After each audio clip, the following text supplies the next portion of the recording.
Hey guys, how y'all doing? You doing all right? We got some Zoom call stuff going on this morning with safety directors and all kinds of good stuff. It happens on days off sometimes. You just can't get away from it. We spent yesterday doing a lot of research. We did a really good fire chat last night that's loading. We got one from the night before that's loading. And what I was doing was I had went ahead and tried to upload like 10 or 11 videos at one time. And I don't know what happened, but it didn't work how I wanted it to, guys. I think I overloaded. I reset it this morning while I was on the Zoom call. So now I'm reloading 5 of them right now. I'm just going to do 5 and let them go through. But, a lot going on, right, in all these cases. And then, Ivana, the 15-year-old out of Richard Hills, Texas, the Amber Alert from a couple days ago, day before yesterday, Thursday afternoon, bam, she was found safe right after the Amber Alert. That's amazing, but we don't get that in every Amber Alert, right? That's what really I have a hard time understanding is all these Amber Alerts we've been covering the whole time Sebastian Rogers has been missing. Like, I would say, well, the 16-year-old pregnant was found. So yeah, I would say that pretty much every one of them, the child has been located. I think the longest one we went really was Lily Pepler, right, out of Tyler, Texas. I think because we went, remember, boots on the ground day after she was went missing, ended up going off with that guy or whatever, but still, you never know, right? You never know if somebody took them against their will, willingly or non-willingly, right? You just never know sometimes. People lure people and predators, and it just sucks. But that's not the point. This morning we did a fire chat about this particular case, Ivana Gonzalez, the 15-year-old, because when Sebastian Rogers vanished, he was 15. Amber Alert was put out, same types of scenarios, right? Only difference was, in Ivana's case, there was almost a 1-week gap between the Amber Alert, when she was last seen, and then when the Amber Alert came out. And they still, after 1 week head start, still found this girl in less than 24 hours. You see what I'm saying? Like, this is, it's never made sense to me. And, they didn't have a 7-day head start. At the most, 11 and a half hours. Roughly 11 and a half, 12 hours, right around that timeline. Because, he was last seen at the Roadhouse, leaving around 6:25 p.m. And then that's the last known footage that we have of this young man. The last known footage. Water, sorry, I've been walking in the water. I got the Zoom phone going on in my top pocket, and I got y'all going on right here, and I'm listening to what they're saying, I guess. No, I am. It's the same thing every 10 days. We do the same type Zoom safety stuff, and I'm so used to it now that, I got the itinerary stuff yesterday, so I've already pretty much jumped the gun and read it all. Went through it yesterday. That way I would understand it. Got to be on top of your game, but like I said, Sebastian, this Amber Alert, to me, they never put out a vehicle, they never put out a perpetrator, they never put out a suspect, they never put out anything. And guess what? His phones were locked down. His phone was locked down so tight that they know that this child wasn't communicating with anybody outside that home or that school. Those parents know this. They told us in the beginning he's never run before. Then we find out on day 1 she said he was a wanderer. Right? Those things to me are important. Because why have you stuck to the narrative of he's never done anything like that? But now you're going to say he wanders. And then the whole rest of the year and a couple of months you said, no, he's not a runner. That raises an alarm to me. The verbal threat raised an alarm to me that he put on the mob crew. right? If I was a mob crew right now, I would have already called Hendersonville and filed that report. You know, that phrase that he quoted the mob crew about, you know, mess with fire, whatever, you know, that phrase in particular, law enforcement takes that phrase as a very big threat. Not by fire, you know what I'm saying. If I was him, I would. You know, they can do it to everybody else, but we can't do it to them. That's not fair. I mean, everything that's ever happened to me, I've submitted it all. Any comment that's ever come in that I felt like was somebody within their connections, I've sent it in. IP addresses are traceable. Technology's too good nowadays. That's why I'm so disappointed that this child has not been located. As good as our technology is, as quick as these Amber Alerts are recovered, day in, day out, we see it. And yet, in this case, nothing. And guys, when I say nothing, it's nothing. That Tinkerbell video is the only thing they got, and that's the only thing that the prophets want to stop, is that particular video. Why?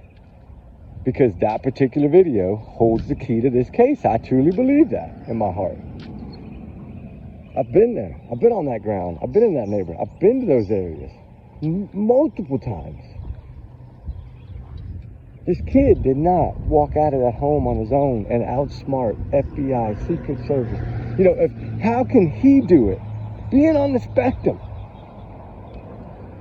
having autism, how can this child, this is my point, how can this child outweigh 100 times more search people and intelligence and things involved than these other Amber Alerts that we continue to cover every time one comes in? And they're found. And then here's this kid, nothing, not even a trace, not even a footprint, not even a scent from a dog. What is all of this? All we hear about in this case is lies from the mother and the stepfather. With the CPS, DCS, all these court things, all this drama, all this stuff to take away from the case. I say right now, everyone that has a channel, start talking about the Tinkerbell flashlight video. Start pushing. You want to see them get fired up? Push that video. I'm telling you, that's what pushes Chris buttons. Chris buttons are pushed by that video. So I say everyone needs to make a video about that video. Right? And get him doing this more and more, and it just paints the bigger picture overall. You know? He's not telling me about messing with fire. I would have filed in a New York minute, because I feel it's only fair. If you can do it to other people, why can't they do it to you? So explain that. But as I say, we've watched all these Amber Alerts come in. Thank God, pray to God every day I do. These children have all been found on these Amber Alerts that we've covered lately. One way or another, the child is recovered, right? We know Jacob and you know, this stuff that's been going on with the child in the river, the child found in the brush. You know, those cases didn't make sense to me, but the child was still found. Usually within 1 mile of the home. So make it make sense when not one dog could pick him up. And they say, yes, the dog's dead. Law enforcement says no. They have gone against a lot of things law enforcement has said. And number one being this video. But you know, can you imagine if you were them right now, and you were showed a video in the beginning, your child's missing, you're showed a video of a trash truck. Because I still don't think that law enforcement showed them this particular flashlight video. I think they showed them the trash truck to prove that point, to keep that one hidden from everyone. Because at that point, they trusted no one. If they trusted him, Eric Craddock wouldn't have said, I'm not going to say he doesn't have shoes on. But push the point of his mother said that. And then Ken, what did he say right after that? The cold weather is coming. I don't know what Sebastian's wearing. Okay, if you truly believe that mother, then y'all would have never said those things. You'd have never searched the landfill. You'd have never turned it into investigation. You'd have never brought up foul play in the beginning. Law enforcement brought up foul play. Not us. They did. And they were pretty stern on it in the beginning. And now it's faded, I think, because they are still working on something that they're trying to just mellow everything out, let it die. They're just praying it's going to die down a little bit so they can finish their investigation. Because somehow, some way they know, they just don't have the proof yet. But that's yet. It'll come. Everything comes in time. Eventually, someone's going to find it. There's something out there with the truth on it. We just have to find it. And I know I ask y'all a lot to keep digging, keep digging. It's the only way, because we get nothing from Katie. She doesn't tell us the truth. Chris Proudfoot doesn't tell us the truth. They just taunt law enforcement and laugh at them and say, look, these two Navy people just outsmarted the FBI, the Secret Service, every fucking, excuse my language, I'm so sorry, every freaking law enforcement, local, everything. Right? This case gets me fired up. I'm sorry. I never said that word before. I'm so sorry. I just said it now. I caught myself. Thank God I didn't finish it, but I'm so sorry for that. But we need to think, put all the lies in the left column, put the truth in the right column, put the facts in the left column, put the theories in the right column. You tell me how many match. I want y'all to do that today. Write it down. Write it down. And look at it. And I'm telling you, you're going to be like, wow, the lies outweigh the truth. But the theories outweigh the evidence. And that's bad. It's bad. Because law enforcement has struggled to figure out exactly. Because you got to remember, they have to prove this to a DA. Okay, this is what we believe 100% happened. This is how we think it happened. Here's a clip of what we think and why we explain what we explain. But it has to be enough. And right now, I just don't think it is. And will it ever be? I really don't know. I honestly think that these two might get away with it, even though I don't think they'll get away with everything. Because people like us that they threaten, we can do what we need to do. We can take that one step further, right? Because what is their track record for winning cases? As of right now, I haven't seen them win anything. They couldn't win against Nina. Katie couldn't win against Seth. They both tried the same thing, because we know they were dating at that time behind closed doors. And they both did the same things in both of their cases with both of their exes, with both of the children, both of the people they had children with. Wow. So many lies. So many lies. Oh, we just have to keep digging. Keep digging is all we can do. But I just wanted to come on and say that. I wanted to make the point of how powerful Amber Alerts are, and why in this case do we feel that they put the Amber Alert out, trusting the parents, and then totally went against the Amber Alert in the first 36 hours to me. And that's what I'm being told. We'll just have to see how it goes, guys. Just remember, though, you know, trigger warnings times 100 million. Y'all's comments, y'all's and y'all's alone, not to reflect the channel. We do our research together, because we are a big-hearted little family. And I see we've been growing a little bit lately. I've been over swamped busy, but I see that. That's amazing. It's so amazing. I'm so welcome everyone to the family. You know, this is this is really a channel to spread awareness, to search for children that can't search for themselves because there's no answers. Trying to find justice in any way we can. Trying to find clues, tips, leads, anything we can. Digging for the truth any way we can. All because we care, right? That's the thing, is our heart is in it. If your heart's not in it, don't do it. Your heart has to truly be in it, right? You have to have, it just takes a different mindset to do this. It really does. And I've just been blessed that I started this a long time ago. Not the channel, but, you know, searching. 9 years ago now plus. You know, I started on cold cases, but now we do a little bit of everything. And, you know, we're learning as we go, right? This channel thing is a headache. I'm not going to lie. It's not something that I have figured out. And will I don't know. The problem is finding the time to try to figure it out. I mean, you work a full-time job in Oakville, that's a lot.